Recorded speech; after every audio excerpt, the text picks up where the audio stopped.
நம்முடைய ஆண்டவரும் இரட்சகரும் கர்த்தருமாய் இயேசு கிறிஸ்துவின் நாமத்தினாலே இந்த காலை வேளையில உங்களுக்கு வாழ்த்துதலையும் வணக்கத்தையும் ஸ்தோத்திரங்களையும் கூறிக்கொள்ளுகிறேன். இந்த நாளிலே யூதேயா, சமேரியா, கலிலேயா பகுதிகளிலே சபைகள் உருவானதையும் அந்த திருச்சபைகளை விசுவாசத்திலும் சத்தியத்திலும் பரிசுத்தத்திலும் நிலைநிற்கும்படியாக அப்போஸ்தலர்கள் செய்த ஊழியங்களையும் குறித்து குறிப்பிடப்பட்டுள்ளது. அப்போஸ்தலர் 9ஆம் அதிகாரம் 31ஆம் வசனத்திலிருந்து 43ஆம் வசனம் வரை உள்ள பகுதியை வாசிக்கும் பொழுது இதனை நாம் அறிகின்றோம். சவுல் மனம் திரும்பி கர்த்தராய் இயேசு கிறிஸ்துவை ஏற்றுக்கொண்டு அவனுடைய சொந்த பட்டணமாகிய தர்சுவிலே சாட்சி பகர்ந்து அநேகரை கலங்க பண்ணினவனாகவும்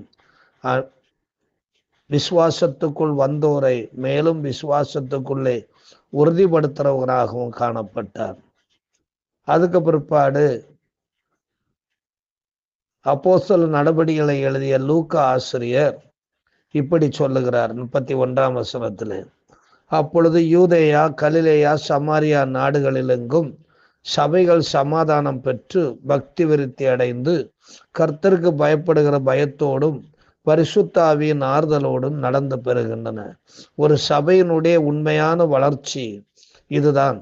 அது மட்டுமல்ல, ஒரு சபையில் இருக்கிற விசுவாசிகள் பணம், பொன்னு, பொருள், படிப்பு போன்றவற்றிலே அவர்கள் வளர்ந்திருக்கிறார்கள் என்று ஊழியர்கள் பார்ப்பதை விடவும் அவர்கள் சமாதானம் பெற்றிருக்கிறார்களா, பக்தி விருத்தி அடைந்திருக்கிறார்களா, கர்த்தருக்கு பயப்படுகிற பயத்தோடு இருக்கிறார்களா, பரிசுத்த ஆவியின் ஆறுதலை பெற்று நடந்து வருகிறார்களா என்று கவனிப்பதுதான் ஊழியக்காரனுடைய மிகப்பெரிய வேலை.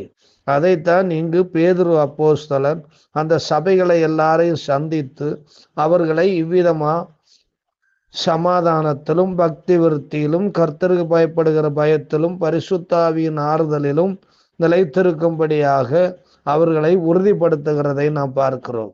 பேதுரு போய் இந்த யூதேயா பகுதிகளில் எங்கும் இருக்கின்ற சபைகளை சந்தித்து மக்களை விசுவாசத்திலே உறுதிப்படுத்தி கொண்டு வருகும் பொழுது லித்தா என்கிற பட்டணத்திலே அவர் வருகிறார். அங்கு இருக்கின்ற பரிசுத்தவான்களிடத்துக்கு அவர் போய் அவர்களுக்கு சத்தியத்தை எடுத்து மேலும் சொல்லி அவர்களை விசுவாசத்திலே உறுதிப்படுத்துகிறார். அப்பொழுது இந்த பேதுரு ஒரு மனுஷனை பார்க்கின்றார். அவனுடைய பெயர் ஐனேயா என்று சொல்லப்பட்டிருக்கிறது.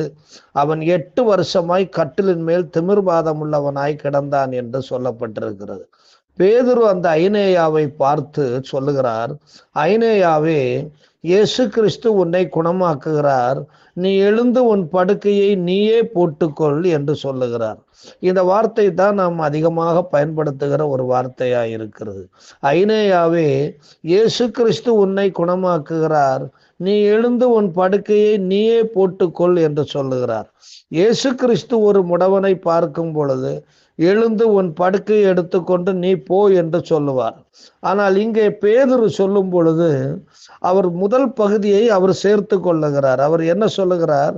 ஐனேயாவே, இயேசு கிறிஸ்து உன்னை குணமாக்குகிறார், நீ இப்பொழுது எழுந்து உன் படுக்கையை நீயே போட்டுக்கொள் அல்லது எடுத்துக்கொண்டு செல் என்று அந்த பகுதியை இயேசு கிறிஸ்து சொன்ன வார்த்தையை 2ஆம் பகுதியாகவும் இயேசு கிறிஸ்துவை முதல் பகுதியாகவும் சொல்லி அந்த இடத்திலே அவர் கட்டளையிடுகின்றார். அப்பொழுது அவன் படுக்கையை விட்டு 8 வருஷமாய் படுக்கையிலே கிடந்தவன் எழுந்து அவன் நடக்க ஆரம்பித்தான்.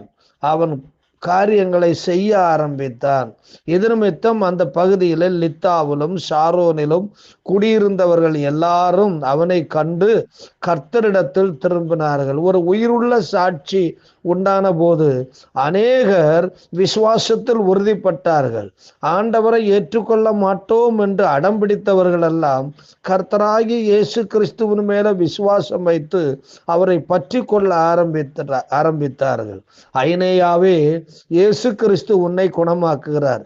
இதே வார்த்தை தான் நாம் அடிக்கடி பயன்படுத்துகிறோம்.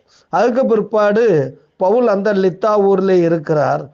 பக்கத்தில் இருக்கின்ற யோப்பா பட்டணத்துல ஒரு அம்மா இருக்கிறாங்க. அந்த அம்மாவுடைய பேரு தொற்காள். அவங்களுக்கு இன்னொரு பேரு தபித்தாள் என்று பேர் இருக்கிறது. அவங்க ஒரு சீசர் குடும்பத்தை சார்ந்தவர்கள். ஆண் பிள்ளைங்களை சீசர் என்று சொல்லுவார்கள், பெண் பிள்ளைங்களை சீசி என்று சொல்லுவார்கள். அதாவது கர்த்தராகிய இயேசு கிறிஸ்துவை ஏற்றுக்கொண்டு விசுவாசத்திலே நிலைத்திருந்து அநேகருக்கு சத்தியத்தை சொல்லி ஜபக்குழுக்களையும் சபைகளையும் நடத்துகிற ஒரு அம்மாவாக இந்த அம்மா காணப்பட்டாங்க. இந்த அம்மா சத்தியத்தை சொல்லுகிறவங்களாக மட்டும் இல்லை, அவங்க நற்கிரியைகள் செய்கிறவர்களாகவும் தர்மங்கள் செய்கிறவர்களாகவும் இந்த அம்மா காணப்பட்டாங்க. அது மட்டுமல்ல,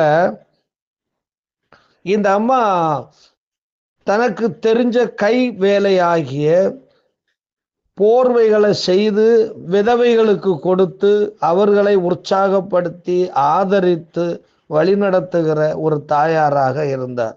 இந்த அம்மா வியாதிப்பட்டு மரணமடைந்தார்கள். அப்பொழுது அந்த அம்மாவை குளிப்பாட்டி மேல் வீட்டில் கிடத்தி வைத்தார்கள் என்று 37ஆம் வசனம் சொல்லுகிறது.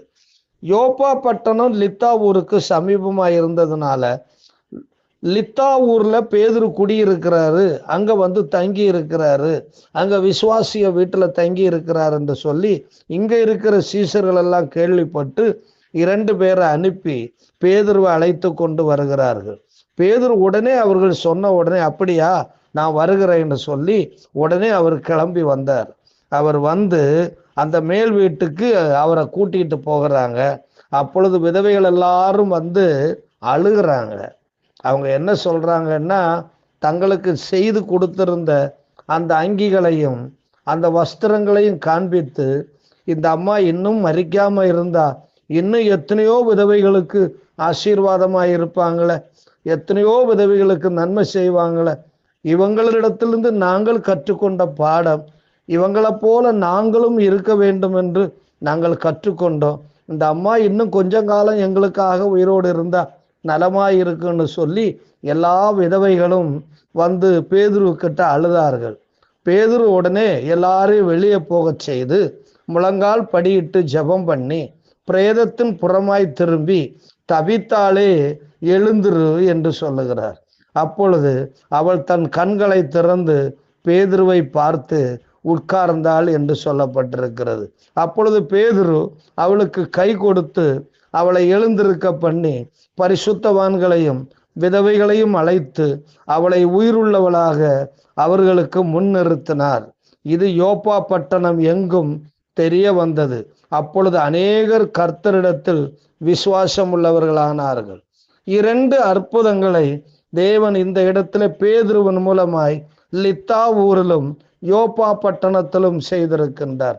இதுதான் ஆதி திருச்சபைகள் உருவாவதற்கு மிக முக்கிய காரணமாய் இருக்கிறது.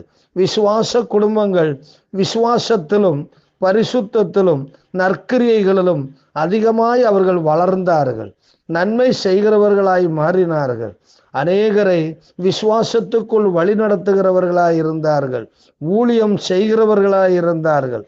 ஆகையினாலே ஆண்டவராகிய இயேசு கிறிஸ்து அவர்களோடு கூட இருந்து அற்புதங்களையும் அடையாளங்களையும் நடப்பித்தார் என்று பார்க்கிறோம்.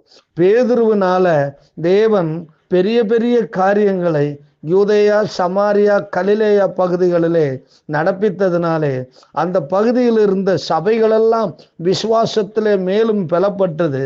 மட்டுமல்ல, அநேகர் ரட்சிக்கப்பட்டு கிரேக்க கிறிஸ்தவர்களும் எபிரேய கிறிஸ்தவர்களும் மனம் திரும்பி கர்த்தராகிய இயேசு கிறிஸ்துவை ஏற்றுக்கொண்டார்கள். அவர்கள் இயேசுவே ஆண்டவர் என்றும் இயேசுவே கிறிஸ்து என்றும் இயேசுவே மேசியா என்றும் இயேசுவே தேவனுடைய குமாரனும் என்று அறிக்கையிட்டு மனம் திரும்பி சபைகளிலே தங்களை இணைத்து கொண்டார்கள்.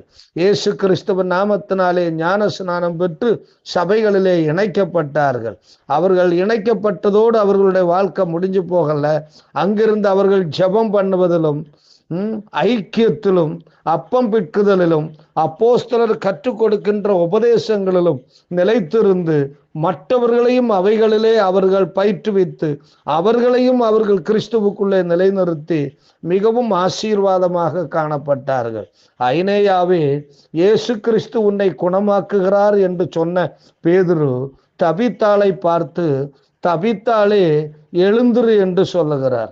இதுதான் பரிசுத்த ஆவியானவர் ஒரு தேவ மனிதனை கொண்டு அந்தந்த இடங்களுக்கு தகுந்ததான வார்த்தைகளை பேச வைத்து அற்புதங்களையும் அடையாளங்களையும் நடப்பிக்கின்றார்.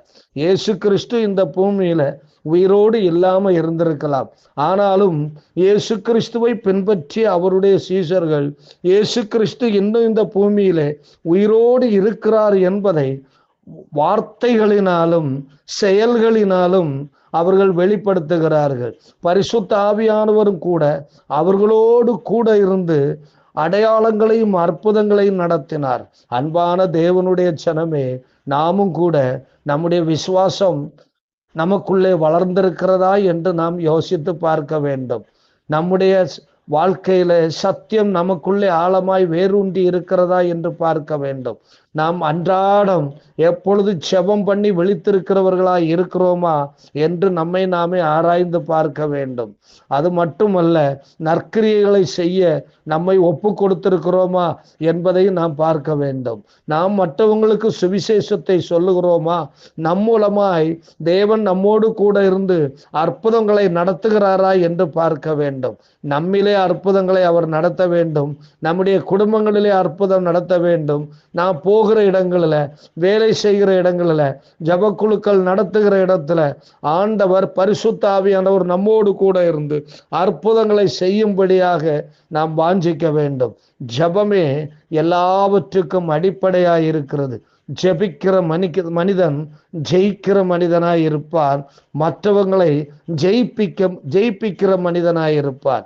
அன்பு நிறைந்த ஆண்டவரே, இந்த காலை வேளையில உம்மை நாங்கள் சோத்தரிக்கிறோம். பேதுருவினுடைய ஊழியத்தின் மூலமாய் ஐனேயாவும் தபித்தாலும் விடுதலை பெற்று சமாதானத்தோடும் சௌக்கியத்தோடு இந்த பூமியில இன்னும் கொஞ்சம் காலம் வாழ்வதற்கு தேவன் இடம் கொடுத்தீரே. பரிசுத்த ஆவியானவர் அவரோடு கூட இருந்து கிரியைகளை நடப்பித்தீரே. ஆண்டவரை இயேசு கிறிஸ்து இன்னும் உயிரோடு இருக்கிறார் என்று சொல்லும்படியான ஆண்டவரே அந்த சாட்சியங்களை விளங்க பண்ணினீரே. ஆண்டவரே, உமக்கு ஸ்தோத்திரம். நாங்களும் கூட இந்த பேதுருவின் மூலமாய் கர்த்தர் செய்தது போல எங்கள் மூலமாகவும் நீர் பிடிப்பட்ட கிரியைகளை நடப்பிப்பதற்கு நாங்கள் ஆண்டவரை செபிக்கிறவர்களாகவும் விசுவாசத்திலே வளர்ந்து ஆண்டவரே உம்முடைய சத்தியத்தை ஆண்டவரே அதிகமாய் அறிந்து கொண்டு அதிலே நிலைப்பட்டவர்களாகவும் இருக்க தேவரீர் எங்களுக்கு உதவி செய்யும். அழிந்து போகிற ஜனங்கள் ஆண்டவரே மன அளவிலும் சரீர அளவிலும் பலவீனப்பட்டு கிடக்கிற மக்களை விடுதலை பண்ண கர்த்தாவே எங்களை நீர் பயன்படுத்தும். இயேசு கிறிஸ்துவின் மூலம் கேட்கிறோம் இரக்க நிறைந்த பரமபிதாவே. ஆமேன். God bless you.